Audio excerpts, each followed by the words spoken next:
Good morning, everyone. It is Sunday, March 5th, 2023. And we are Fellowship of Spirit coming to you from Farmington, New Mexico.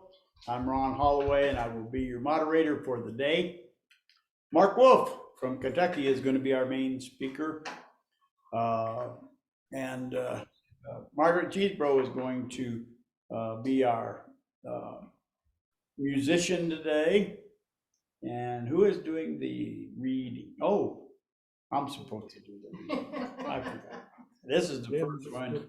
I'll find something to read or get someone to do it. Anyway, we will have a spiritual reading. We have 7 people on Zoom, and we have about that many here in the sanctuary, and so it's absolutely perfect, just the way that it is. So we're really happy and excited about having a great program today, and enjoy just being together and to spiritually evolve consciously. So, does anyone have any announcements we need to talk about before we get started?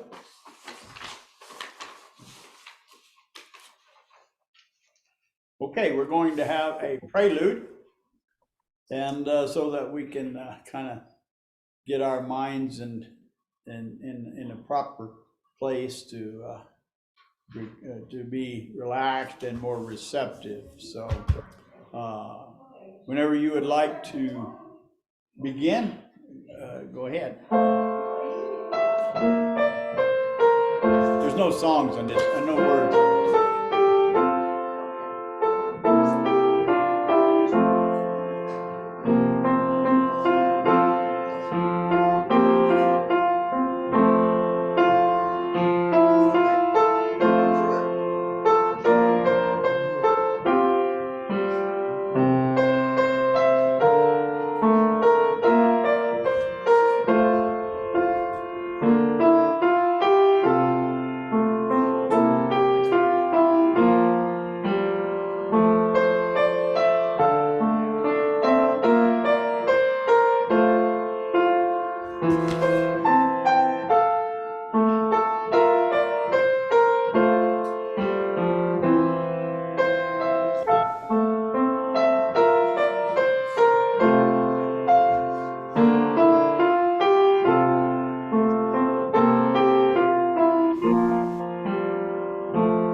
Thank you, Margaret.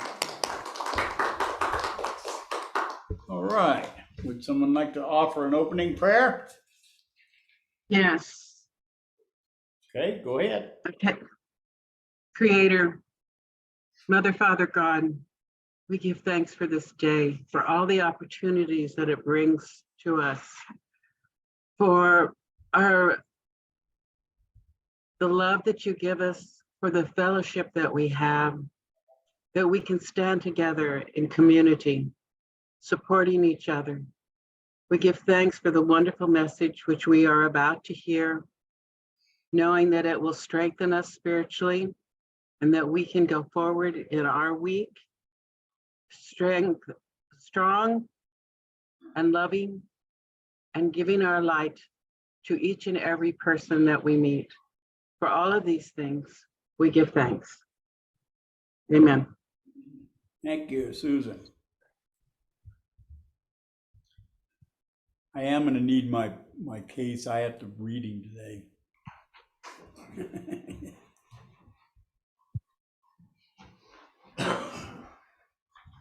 All right, so now we're gonna have his banner over me is number 323 in the Brown Book. Let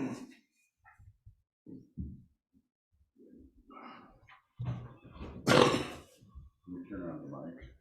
I don't think so. I'll just sing loud.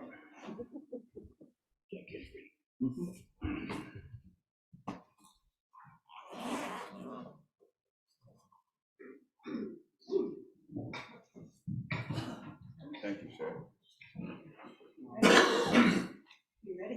Ron, you haven't muted people yet. Yeah. Okay, we can do that. We do need to mute everyone so that we don't talk over each other.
Well, thank you. Yeah, and your singing's getting better too.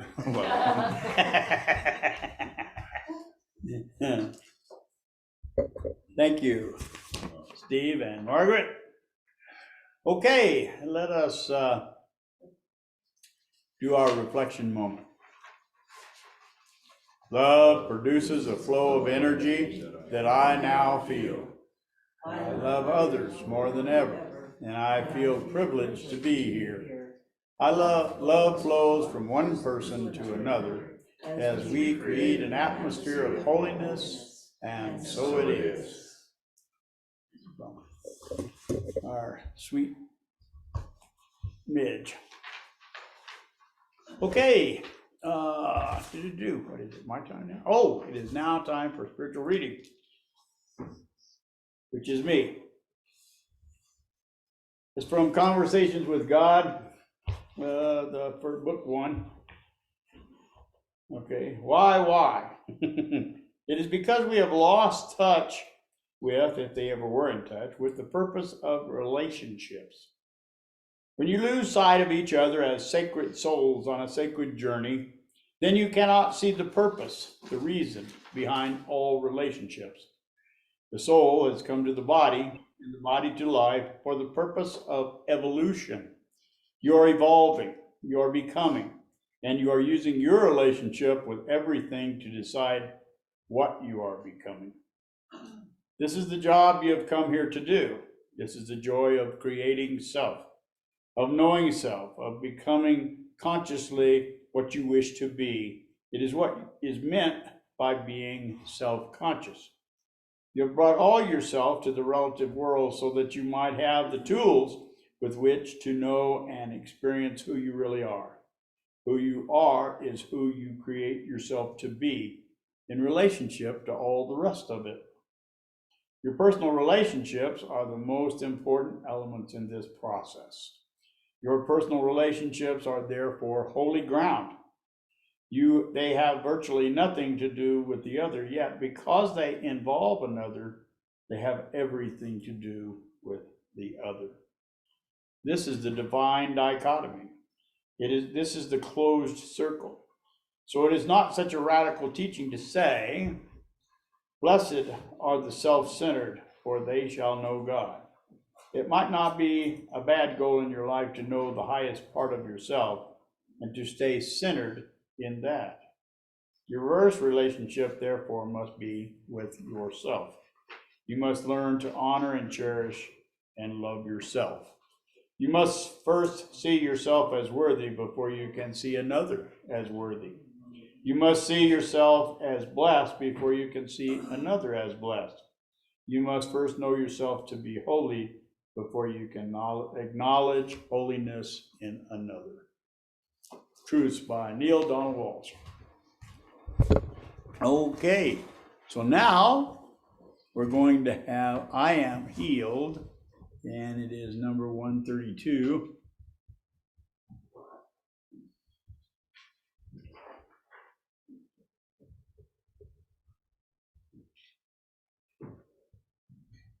So this is a new song for us, and Margaret's going to play the first verse and chorus through, refrain, should I say. And then, It's not real hard, though. I think you'll catch on to it real Yeah. quick. Okay, I'm ready. Okay, all right.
Thank you very much.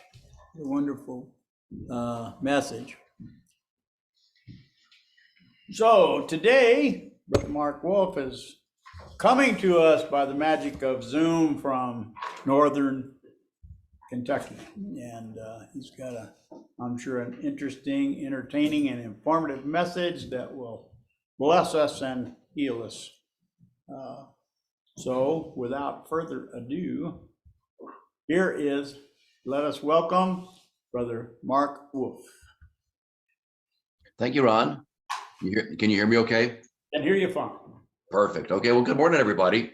Welcome to the month of March. You know, the first day of spring, just about 2.5 weeks away. And many of you know that I lived up in Durango and worked in Farmington for 11 years. And I made that long drive every day.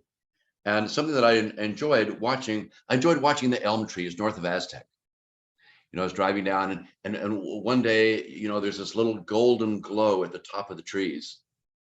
And then over a few days, it would start to turn a little green, a little more green. And then suddenly the entire tree was green. And it was such a beautiful process to watch year after year, making that long drive.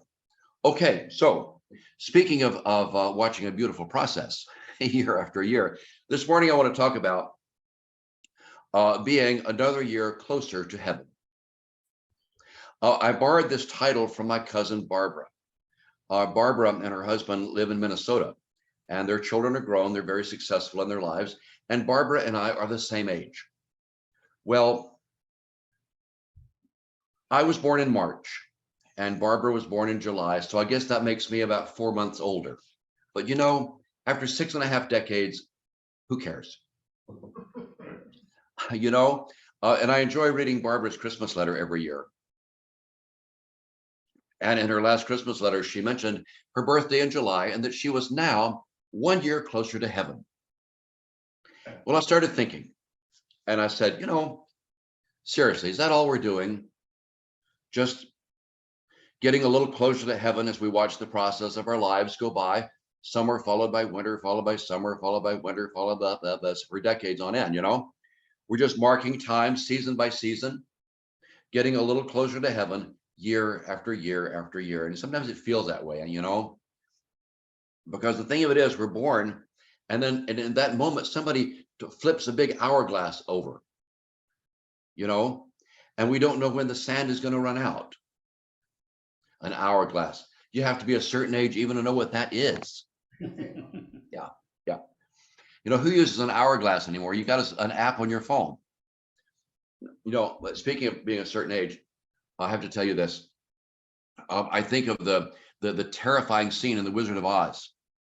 You know, and Margaret Hamilton as the Wicked Witch has got Dorothy, of course, Judy Garland, locked up in the witch's castle, and she turns the big hourglass upside down and says, "That's how long you have to live, my pretty."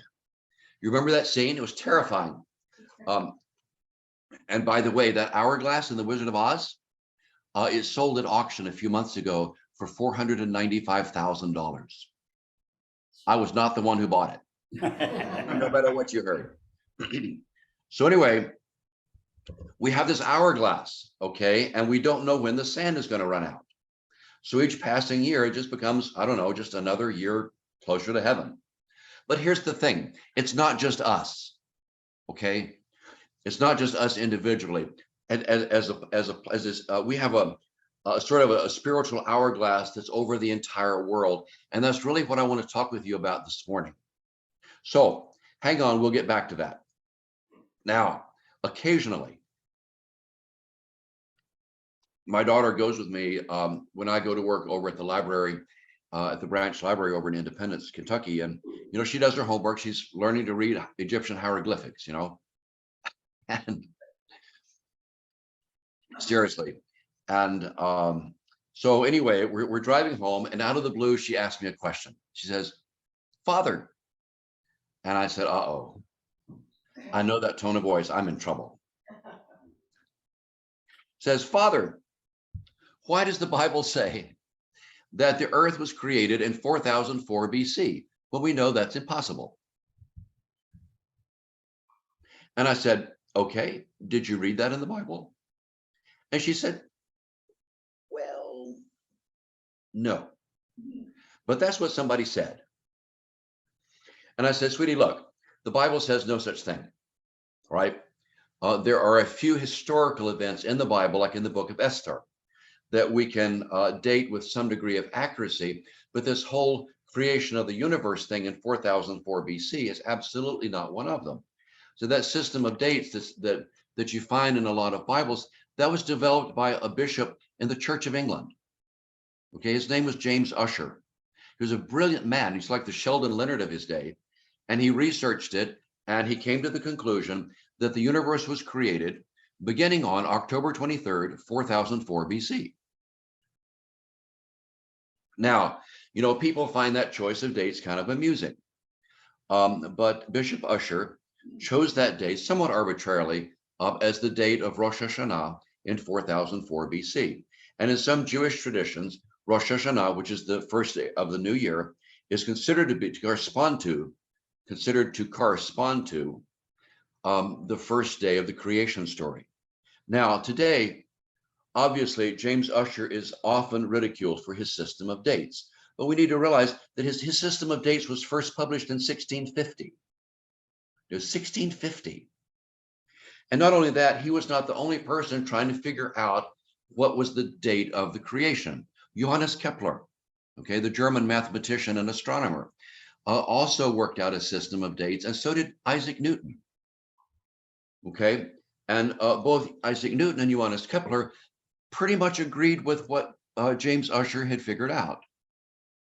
So anyway, my daughter was very surprised to find that no, the Bible contains no specific times or dates. Okay, and why should it? It's not a history book. It is most certainly not a science book. But it is rather a book of spiritual teachings, and most of those teachings are hidden. And it is to those hidden teachings that we are now going to turn. The teachings of the Kabbalah, the Jewish mysticism, as those teachings were given to me by my teacher, reveal a hidden timeline that is encoded into the Bible. Not the timeline of James Ussher or Johannes Kepler or Isaac Newton. It's much more interesting, much more amazing, more compelling than that. Now look, here's the thing. Why are we even here in the first place? Well, we're here on this earth because we asked to be. Okay, no accident. We were created before time began for the purpose of being the loving companion of God forever. Okay, because God is love, and love gives, and love shares, and God is love and had nobody to give to, nobody to share with. I mean, it's Saturday night, you don't have a date, you know, seriously. And so in order to have someone to love and give and share with forever, God created us. But we wanted to love God in the way that God loved us. We wanted to become creators. We wanted to share with God. In other words, we wanted to become like God. Okay? Because we loved God, we wanted to share with God in the way that God was sharing with us. And so God says, okay. And God stepped back and created a place where we could learn to give, to share, to love. We could become responsible for our own happiness. We could create our own reality. We could become creators just like God.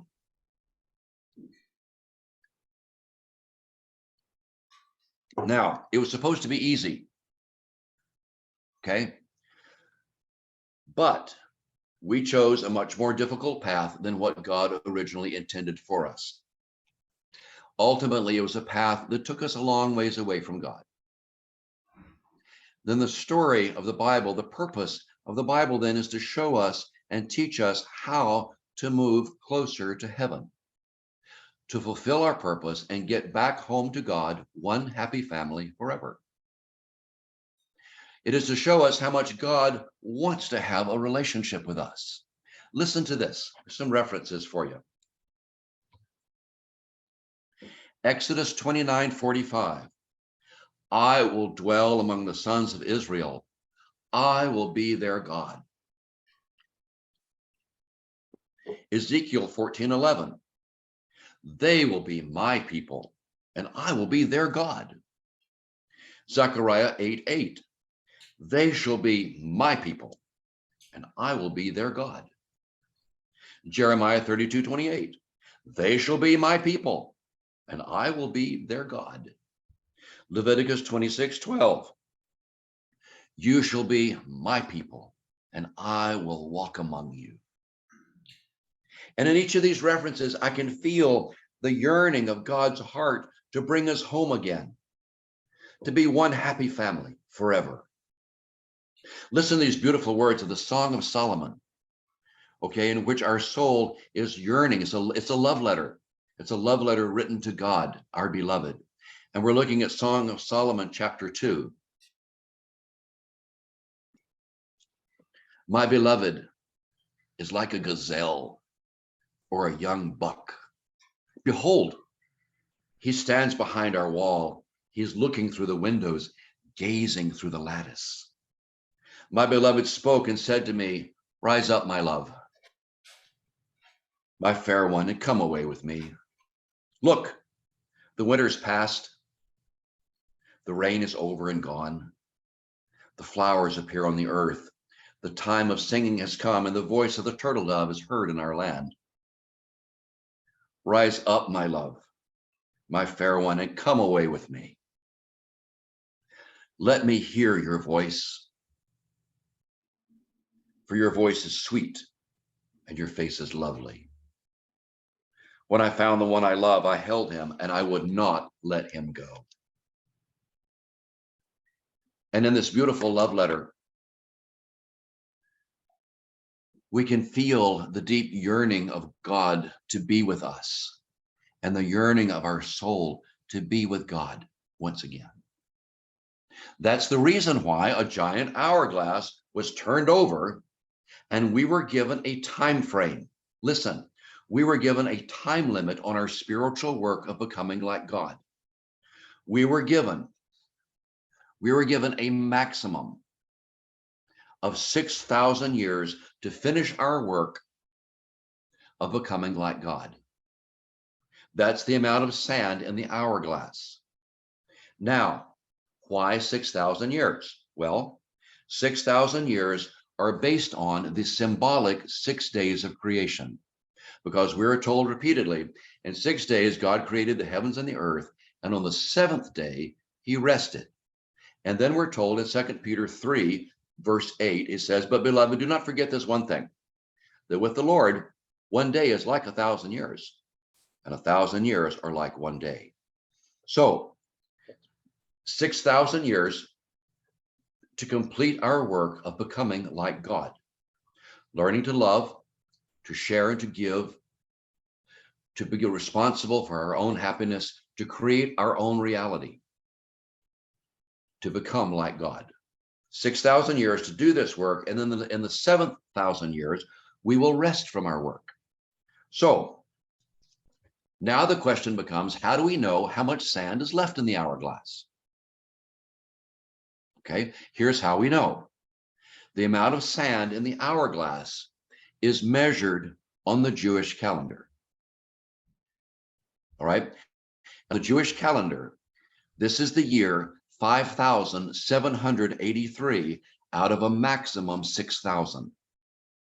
So 217 years left in the hourglass, and people, that's not much time. So each day we got a lot of work to do.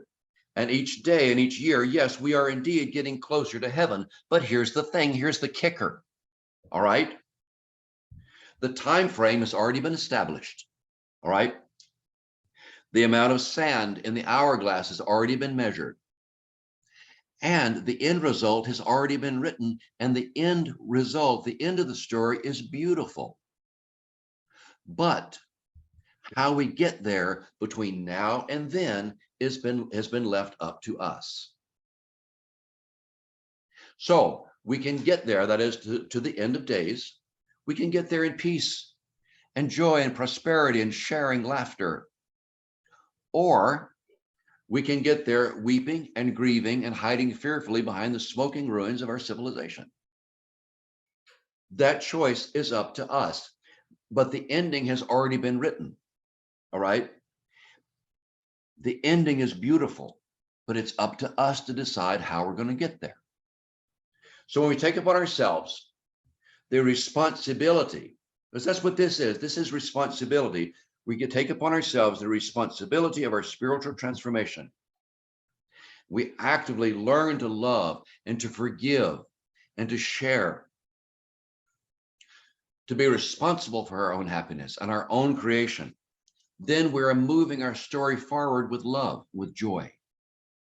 By taking upon ourselves the responsibility for transforming our consciousness or renewing our mind, we actually shorten the amount of time before we go home to be with our beloved, one happy family forever.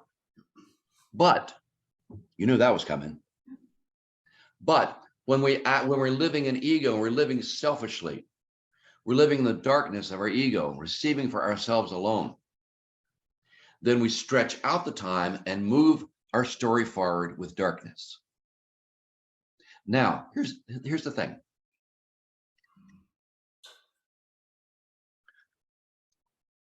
We're not bad people, okay? We're not bad people. We don't lie, we don't cheat, we don't hurt each other intentionally. But when it comes to our spiritual work, when it comes to our spiritual responsibility, we are very easily distracted, okay? And now, particularly now, we all carry with us these delightful little distraction devices. Yes, we carry these with us all the time, you know, and how amazing they are and how distracting. You know, hey, I think I'll just spend the next 2 hours screwing around on Facebook. I need to go shopping on Amazon. Ooh, Etsy. Ooh. And it's easier than ever to be distracted from our spiritual work. So we're not bad people, not at all. But we're also not doing our spiritual work with the passion and the heart that we could. See, if we're not actively pushing the light forward with joy and love and forgiveness, sharing, if we're not pushing that light forward in that way, then we allow the darkness to push our story forward. In other words, when we neglect our spiritual work of learning to love and share, looking for ways to reduce our ego, when we neglect our spiritual work, we're allowing the negativity in our world to drive the bus.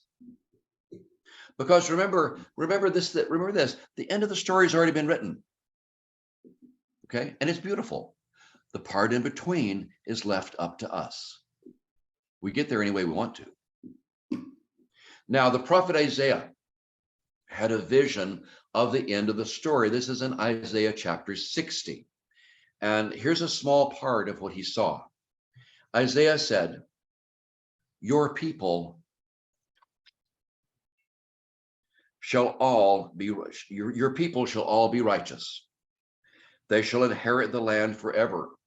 The days of your grieving shall be ended.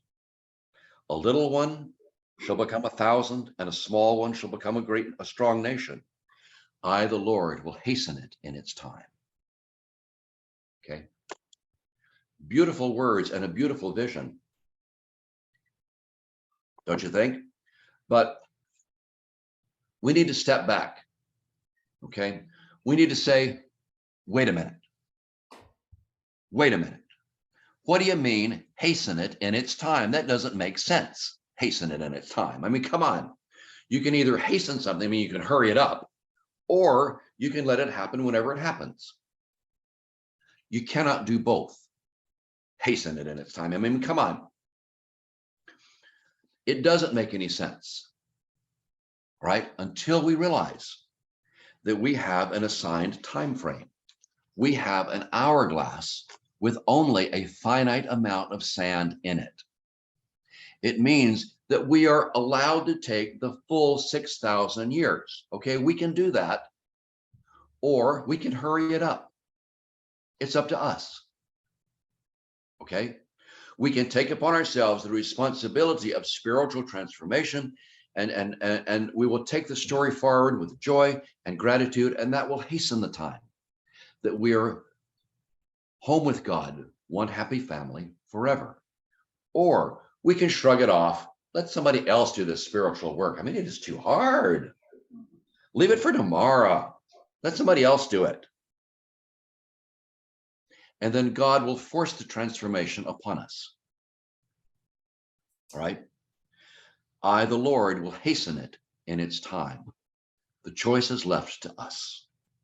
That means we are afforded the authority to choose how we will go forward. That is amazing. Okay, that is an amazing thing. We have the choice of how we will take our story forward to the ending that's already been written. Now, during the short time that I lived with my brother in Florida, I made a statement to him that he found very startling, probably more than one statement.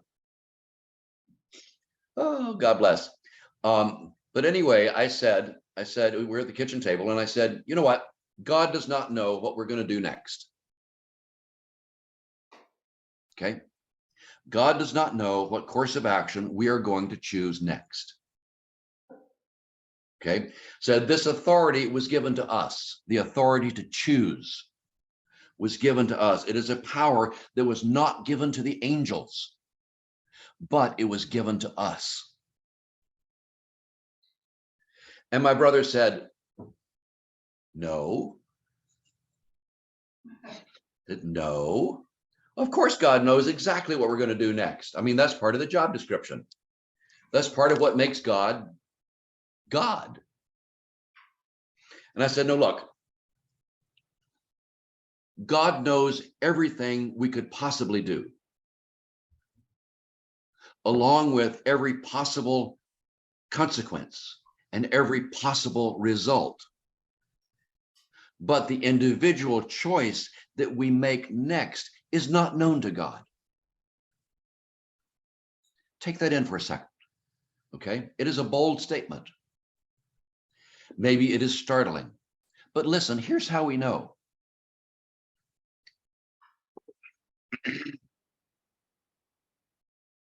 Here's how we know. Let's look at this. Excuse me. Here's how we know.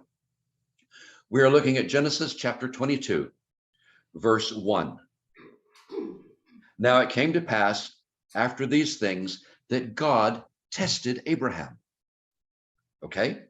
Now we know this story because in the story, God says to Abraham, hey, take your only son, put him on the altar and kill him.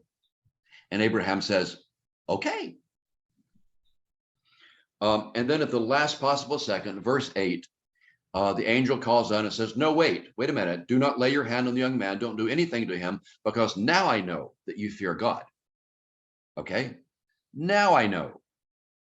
In other words, I did not know this for sure already, but now I do. And then we see another example in Exodus chapter 16, because here the children of Israel are in the desert. They got no food. Okay? And they're saying, hey, we got nothing to eat. Come on. Verse 4. Then the Lord said to Moses, behold, I will rain bread from heaven for you.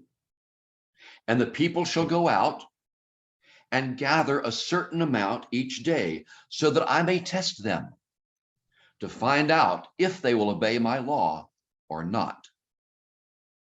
In other words, what they would do and how they would proceed was not known to God. So God devised a test. Now, the end of that story, that they would reach the promised land and this whole thing, the end of that story was already written, and it was beautiful, but how they got there was up to them.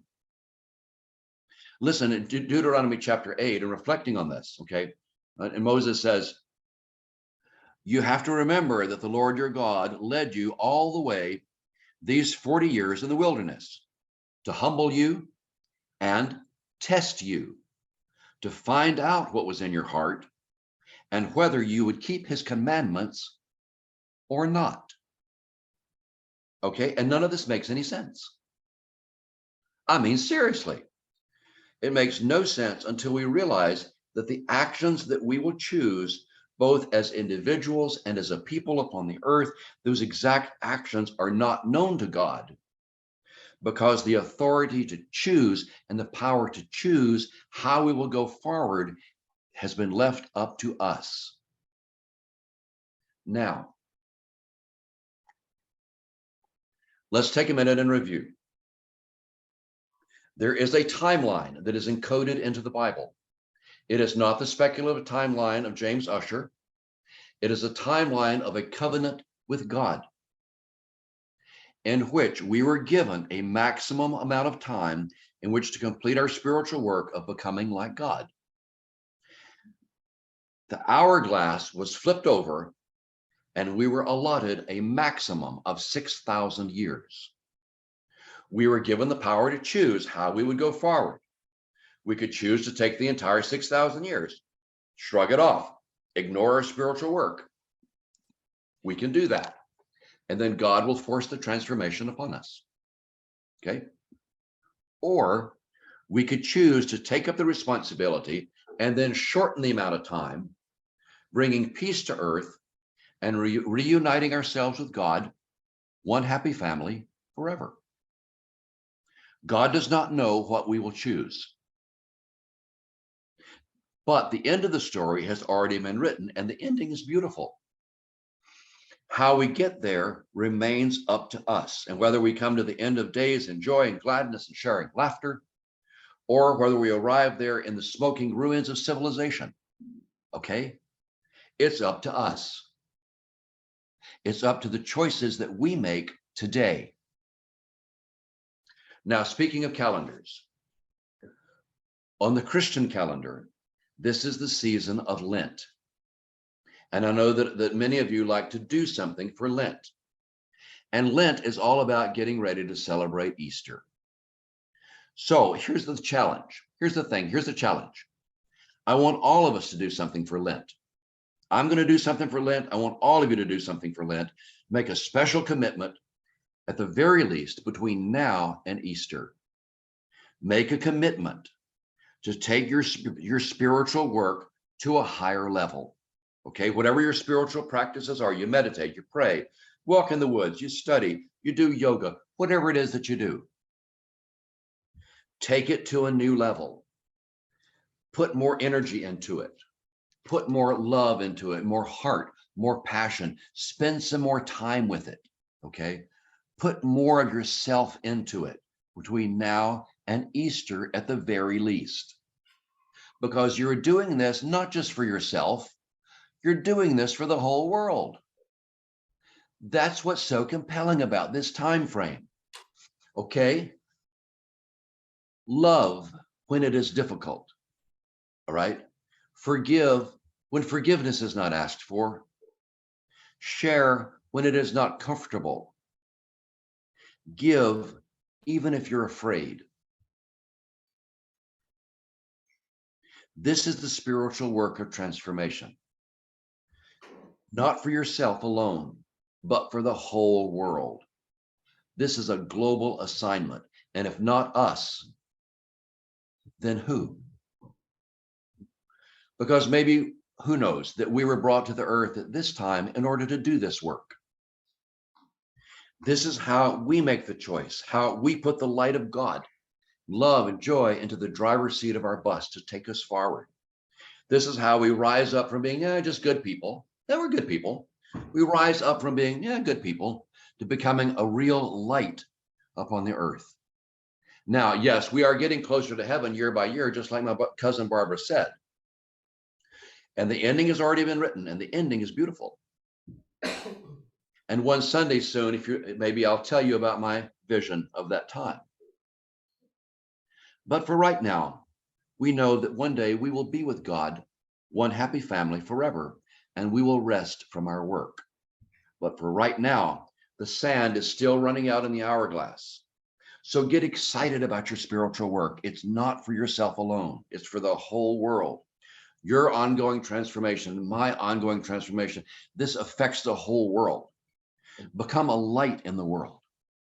Become a light in the world by doing your spiritual work for the whole world. Okay? That's the challenge today. Ron, back to you. Thank you, Mark. Let's give Mark a big hand. Another wonderful message. We thank you so much. Does anyone have anything they'd like to comment on to Mark?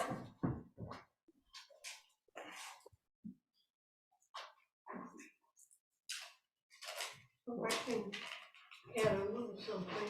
Okay, Marion, come forward and we'll talk to Mark. Marion's on her way. Hi, Mark, thank Hi, you, Marion. thank you for your talk, as always. It was so inspirational. And as far as the point you made, referring to that about it's up to us how we get to that happy ending. Uh-huh. Sometimes I have a little short story of how grace can sometimes come in. And this happened years ago. I was still working and I went to a conference, and it was about addiction. And the person that was speaking was telling his own story of how he was looking for something to blame for his addiction to alcohol. And he said to the speaker at the conference, "I wish I knew what makes me get drunk." And in a flash, he was given the answer. The speaker said, "It's the booze that makes you get drunk, Charlie." And that did it for him. That turned him around. He knew which way to go to get to the happy ending. Taking responsibility, yeah. Yeah. Thank you, Marion. Anyone else? Yes, Mark. Thanks for giving legs to the spiritual messages in the Bible. I really do appreciate that. Welcome, Steve. Thank you, Steve, Mark. We're gonna have our potluck Sunday here shortly, and I don't know how it's worked out, but the last couple of first Sundays of the month, you have been the speaker, so, but you've not been able to partake of our supper after the meeting, but maybe sometime, maybe in the summertime, you can come and be with us when we eat our supper. We hope that happens soon. Me too.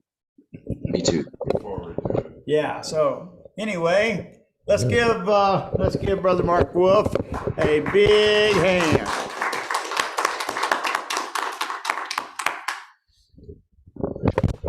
Oops. I was having trouble with this microphone this morning. It doesn't want to behave.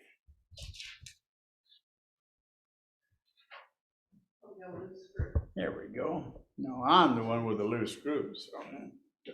All right, where are we at now? Okay. We're going to sing the song, "I'm Ready for a Miracle." And let me see. I'm going to get to that.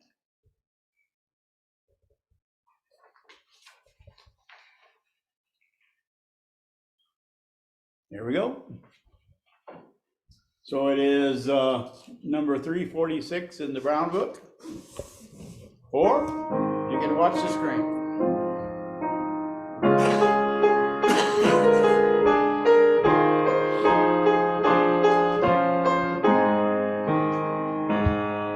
I'm ready for a miracle, ready for a miracle, I'm ready for a miracle today. I've got my mind in tune for one, ready to experience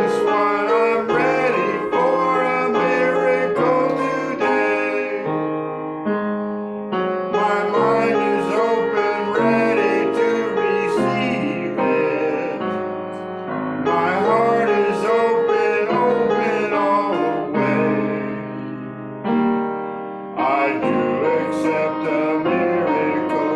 Do accept a miracle. I do accept a miracle today. I do receive a miracle. Do receive a miracle. I do receive a miracle today. I'm ready for a miracle. Ready for a miracle. I'm ready for a miracle today. I've got my mind in tune for one, ready to experience one. I'm ready for a miracle today. My mind is open, ready to receive it. My heart is open, open all the way. I do accept a miracle. Do accept a miracle. I do accept a miracle today. I do receive a miracle. Do receive a miracle. I do receive a miracle today. All right. Thank you, Steve and Margaret. We thank you for your music. You know, Course in Miracles defines a miracle as a change in perception. And, you know, we need to, that's why we're together, is to help each other to see different perspectives and to look at things through different other people's eyes. And today, Brother Mark gave us some more ways that we can look at things. I look at myself like, you know, here I am and I'm trying to, you know, get that perception. And so each time that we gather together and we do these things and we study, I try to allow myself to be open and receptive to a change in perspective. And so I get to experience miracles quite often. So there we go. All right, so now is our celebration of abundance. So if we will put over our hearts that which we intend to contribute.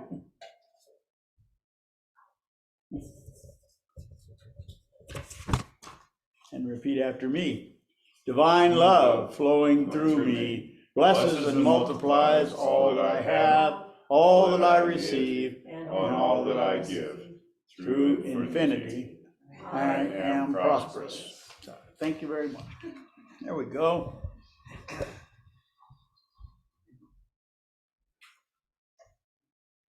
We want to remember that Course in Miracles is on Wednesday night, and Susan, who is now healthy, is resumed their studies on Wednesdays at 6 o'clock our time to Course in Miracles. Power of Eight is on Thursdays at 6:30 and is led by Margaret Cheesebro, and they are progressing also. So here we go. Here we are nearing the end of our study of our book, and so if you would like to join our book study on Sunday morning, you can do it through Zoom or through being here in person. We start at 8:45, and if you have a suggestion about a book that that you would like to study, we'll bring it to the group and we'll talk about it. We're really receptive in what we want to study. So, did you have something you wanted to do? This closing prayer, You're going to do the closing. unless Bill gets back. Okay. All right. So our closing message is going to be brought to us by Jerry Lard.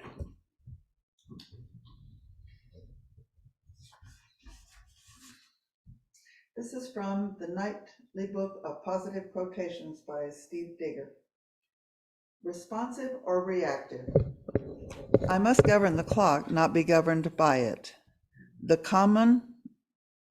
It is common to be reactive when we feel pressed for time. We feel defensive and let emergencies and interruptions command our day. Our main motivations are fear and worry. When we are responsive instead of reactive, we act from a place of personal security. We know what we want out of our time each day. We are aware and honest about the time needed for certain tasks, and we set a reasonable schedule. When a surprise comes, we decide first if it is something we must do, and how we will fit it into our day.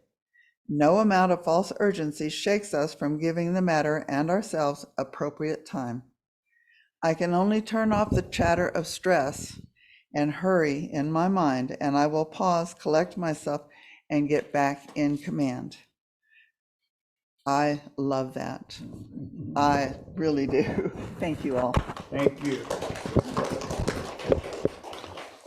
That applies even if you have a whole bunch of fully grown pups at home, which I do. So, all right.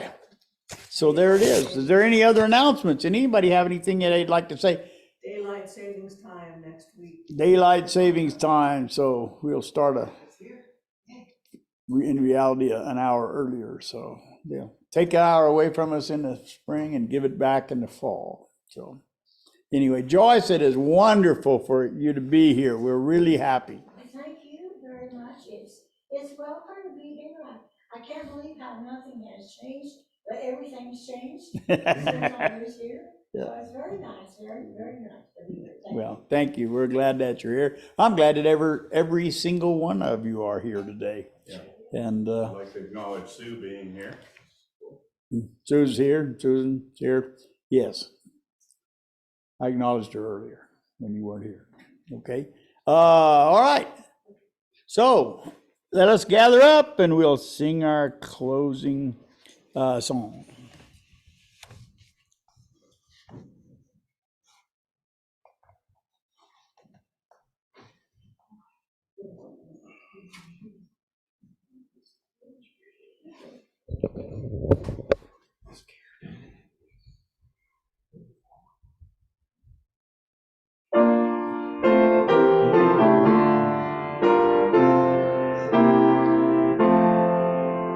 God bless America, land that I love. Stand beside her and guide her through the night with the light from above.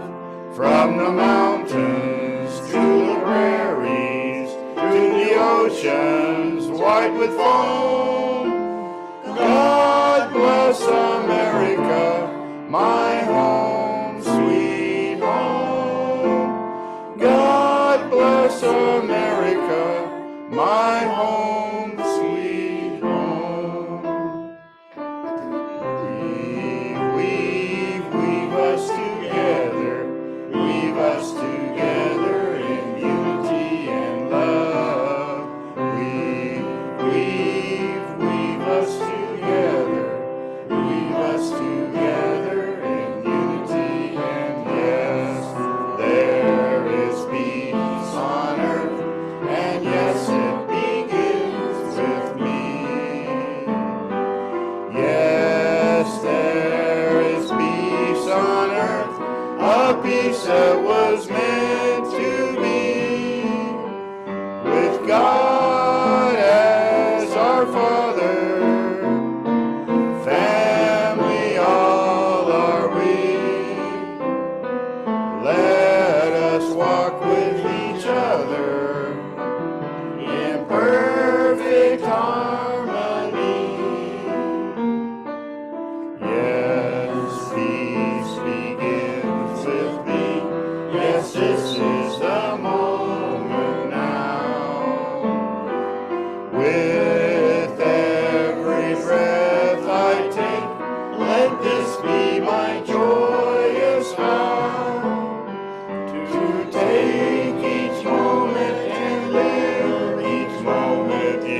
keep you until we meet again.